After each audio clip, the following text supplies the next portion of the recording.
বিরিশিরি ছাড়িয়ে আমরা এখন এগিয়ে চলেছি কলমাকান্দার পথে।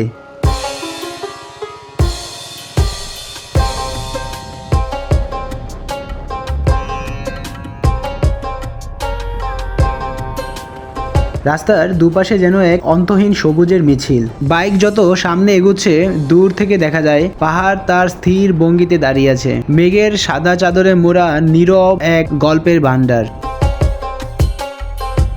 এই নীরবতার ভেতরে লুকানো আছে হাজার বছরের গল্প, সভ্যতার চিহ্ন, লোককথার মায়া। যতই কলমাকান্দার দিকে যায় ততই পাহাড় স্পষ্ট হতে থাকে। মনে হয় যেন কেউ আমাদের দিকে এগিয়ে আসছে ধীরে ধীরে, স্নিগ্ধভাবে। দূর থেকে দেখা পাহাড়ের নরম খাজ, তার মাঝে জমে থাকা মেঘের ছায়া, সব মিলিয়ে মনে হয় প্রকৃতি নিজের হাতে একটি আদর্শ দৃশ্য এঁকে রেখেছে। কলমাকান্দা দাঁড়িয়ে আছে বাংলাদেশের একদম উত্তরে, মেঘালয়ের পাহাড় তার পাশেই। সীমান্তের ওপার থেকে ভেসে আসে মেঘ, বাতাসে মেশে পাহাড়ি গন্ধ।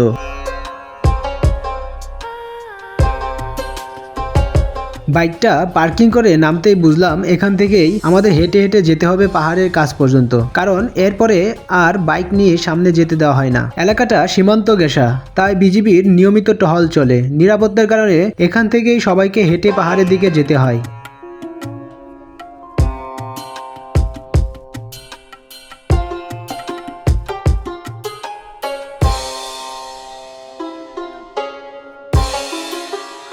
কলমাকান্দার পাহাড় মানেই শুধু প্রকৃতি নয়, এর সঙ্গে জড়িয়ে আছে প্রাচীন লোককথা। এখানে আছে চন্দ্রডিঙ্গা পাহাড়, যার নাম এসেছে চন্দ্র সদাগরের নামের অতীতের কিংবদন্তি চরিত্র থেকে। মিথ বলে চন্দ্র সদাগরের সপ্তডিঙ্গা নৌকা নাকি এই অঞ্চলের কাছেই ডুবেছিল এক ঝড়ের রাতে, আর সেই স্মৃতিকে ধারণ করেই চন্দ্রডিঙ্গা নাম।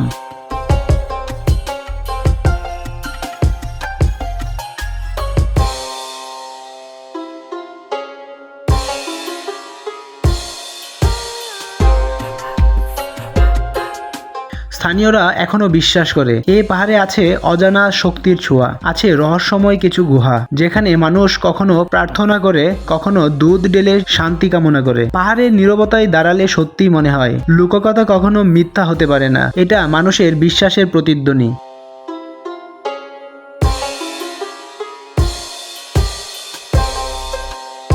কলমাকান্দার ইতিহাসে একটি শক্তিশালী অধ্যায় আছে, টঙ্ক আন্দোলন। এই পাহাড়ের গায়ে একসময় জমিদারের অন্যায় অত্যাচার চলত, আদিবাসী মানুষের ভূমি দখল করে জোর করে শ্রম নিত।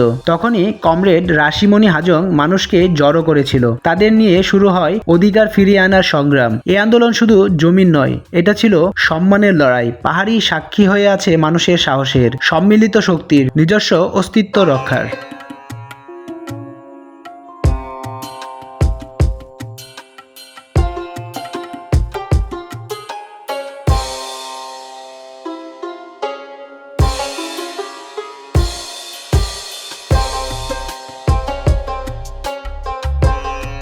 পাহাড়ের পায়ের নিচে বিছানো বিস্তৃত ধানের জমি, যতদূর চোখ যায় সবুজ আর সবুজ। এমন দৃশ্য দেখলে মন যেন আপনা আপনি শান্ত হয়ে যায়।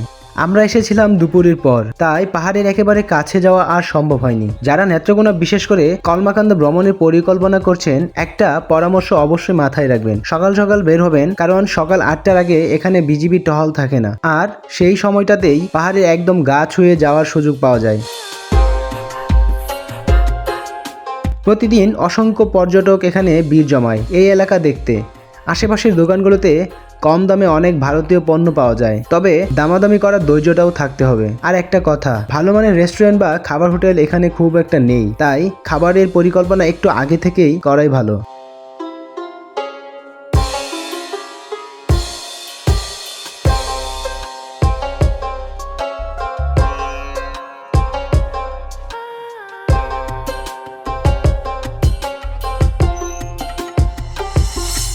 সব মিলিয়ে প্রকৃতির কোলে এক দারুণ সুন্দর, শান্ত আর আলাদা ধরনের অভিজ্ঞতা অপেক্ষা করে কলমাকান্দায়। আজকের যাত্রা শুধু একটি ভ্রমণ নয়, এটা ছিল প্রকৃতির পাঠশালা, ইতিহাসের দরজায় করানারা, লোককথার জলছবি দেখা আর নিজের ভেতরে শান্তি খুঁজে পাওয়ার এক পথ। বিরিশিরি সাদামাটি থেকে কলমাকান্দার সবুজ পাহাড়, এই রোড এক জীবন ভ্রমণ। পাহাড় যত কাছে আসে মন তত ভরে যায়, আর যখন পাহাড়ে পৌঁছে যায় তখন মনে হয় এটাই ছিল আসল গন্তব্য। আজ এই পর্যন্তই, দেখা হবে পরবর্তী কোনো ভিডিওতে।